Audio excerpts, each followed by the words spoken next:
A série do Pacificador parte de um lugar que é no mínimo desconfortável.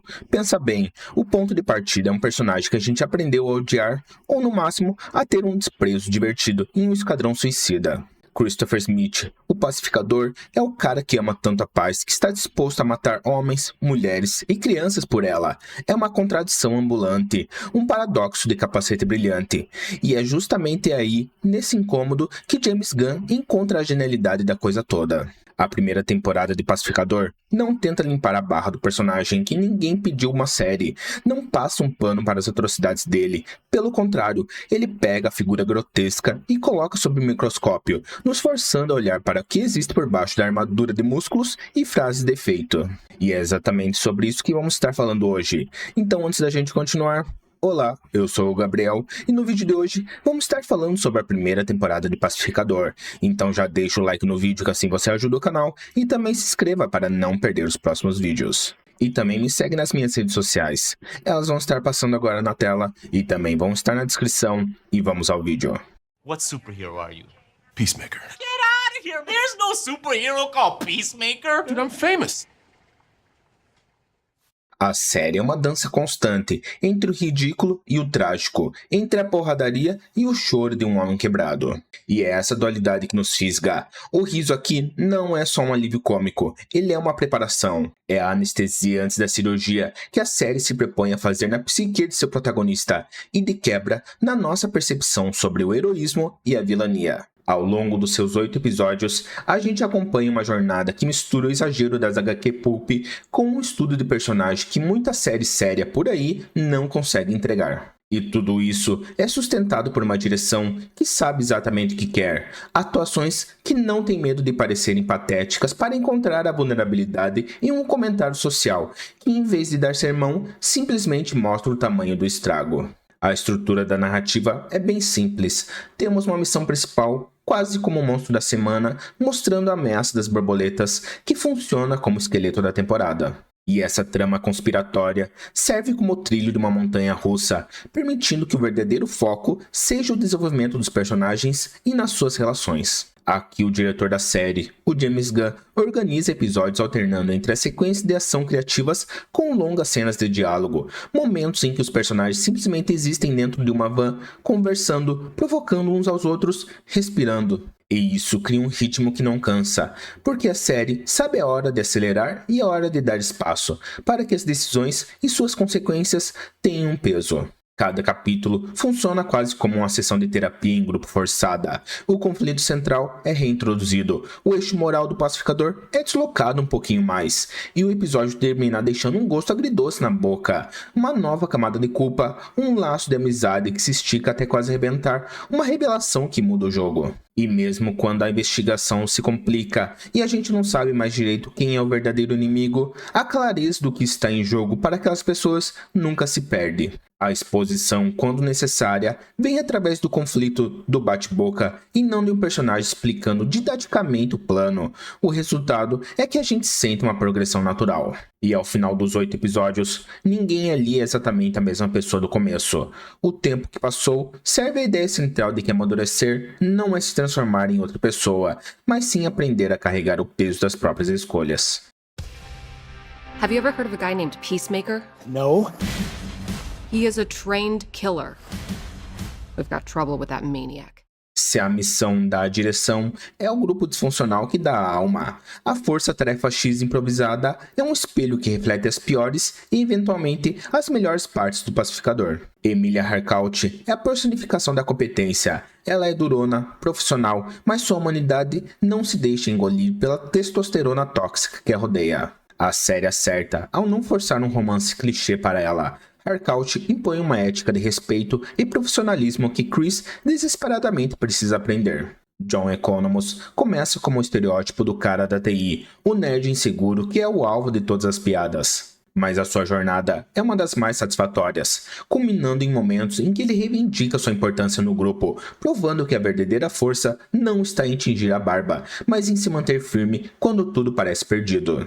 E aí temos o Vigilante. Adrian Chase é a versão sem filtro do credo do pacificador, levado às últimas consequências. Ele é um sociopata com um sorriso de plástico e uma bússola moral que só aponta para duas direções: matar ou não matar, e a resposta é quase sempre a primeira. E ele é hilário exatamente em seu excesso, e ele é o que o pacificador poderia ser se abraçasse completamente a própria loucura. E para equilibrar essa balança toda, entra a Leota de Bayeux. Ela é o coração da equipe, a bússola moral que funciona na base do afeto e da responsabilidade. É através do conflito dela, dividida entre as ordens da mãe e sua consciência, que a série introduz a ideia de cuidado. Ela não torna a missão mais fácil, mas impede que a equipe se transforme em apenas mais um grupo de assassinos calculistas. E é dessa dinâmica, desse atrito constante entre personalidades tão diferentes, que nasce um senso de comunidade, uma família esquisita montada com as peças que ninguém mais queria, mas que juntas encontram uma forma de confrontar as próprias falhas. O antagonismo da temporada, as borboletas, não são apenas monstros alienígenas. Elas representam uma ideia, um argumento perigosamente sedutor. Elas oferecem uma solução simples para um mundo complicado. E ao se apresentarem como uma força eficiente, com um discurso utilitarista de salvar a humanidade de si mesma, a série eleva o debate. Não é mais sobre o bem contra o mal, mas sobre o que estamos dispostos a sacrificar em nome de um bem maior. E se uma solução que nos tira o livre-arbítrio também pudesse evitar guerras, fome e nossa própria autodestruição, e a série não nos dá uma resposta fácil. A virada do pacificador, o momento que redefine sua jornada, é uma recusa consciente de que existem limites, de que certas linhas não podem ser cruzadas, mesmo que a promessa do outro lado seja a ordem e a paz. E essa escolha dá uma complexidade ao conflito e exige que a gente, como espectador, pense junto. You're a born killer with expertise in every weapon known to humankind. Visualmente, Pacificador abraça sua própria cafonice com orgulho. As cores são saturadas, o design de produção parece saído diretamente de uma HQ dos anos 80, e nada ali pede desculpas por ser exagerado. É um mundo que se assume como um gibi em live action. A trilha sonora, focada no glam metal e no hard rock, é mais do que uma simples playlist nostálgica. A música funciona como a linguagem emocional do pacificador. As letras das músicas expressam os sentimentos que ele não consegue verbalizar. A música define o tom, ironiza uma cena de ação ou injeta uma sinceridade inesperada em um momento de vulnerabilidade. E claro, temos a abertura, a coreografia robótica, impassível ao som de Do You Wanna Taste It? É a tese da série inteira em 1 minuto e meio, um grupo de pessoas quebradas, com rostos sérios, tentando executar uma dança ridícula com a máxima seriedade e que ninguém consegue pular. E claro, o grande trunfo, obviamente, é John Cena. Ele entende o personagem em um nível que vai além do físico. E sim, ele tem o tamanho e a presença para vender a ideia do Brutamonte, mas a performance mais impactante vem do desconforto, da vulnerabilidade. O mesmo corpo que posa como uma máquina de matar, aprende a se encolher, a hesitar, a demonstrar vergonha. É no silêncio, nos olhares perdidos, que a gente entende o custo emocional de ser o pacificador. E o elenco de apoio está no mesmo nível. Danielle Brooks, como a de Bayeux, traz o calor humano que ancora a série. Fred Stroma, o vigilante, consegue ser assustador e adorável na mesma cena.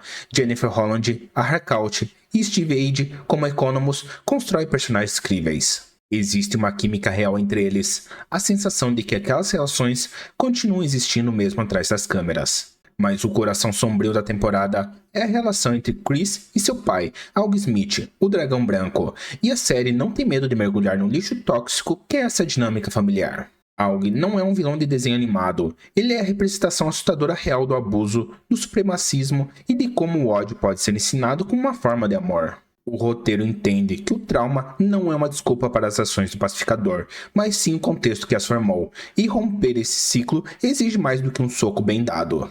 A resolução desse arco é pesada, sem glamour. O ato que finalmente liberta Chris não traz uma catarse limpa e feliz. Traz dor, vergonha e, pela primeira vez, a percepção de um limite. A partir dali, o protagonista começa a carregar sua própria responsabilidade com um tipo de humildade que ele jamais conheceu. E ele não está curado, mas seu foco muda, de um ideal abstrato de paz para as pessoas reais ao seu redor. Go! What are you waiting for? That thing better not crap back there. Can't house train an eagle, dude. Not without stealing its soul. E no final das contas, Pacificador se revela uma obra muito melhor que seu marketing inicial sugeria. Ela consegue ser uma comédia escrachada, uma série de ação e um drama sobre trauma e redenção, tudo ao mesmo tempo, sem que uma coisa anule a outra. James Gunn reorienta um personagem que tinha tudo para ser uma piada de uma nota só, e o transforma no centro de um debate sobre responsabilidade, afeto e masculinidade. E o saldo final é de uma obra que tem plena consciência de sua identidade. Ela sabe ser brega, violenta e profunda, muitas vezes na mesma medida. O Pacificador termina a temporada um homem diferente, não porque encontrou a paz, mas porque começou a entender o seu custo. E ele não está curado, mas está menos refém de si mesmo. E talvez a maior coragem de todas seja finalmente tirar o capacete e encarar o que está por baixo.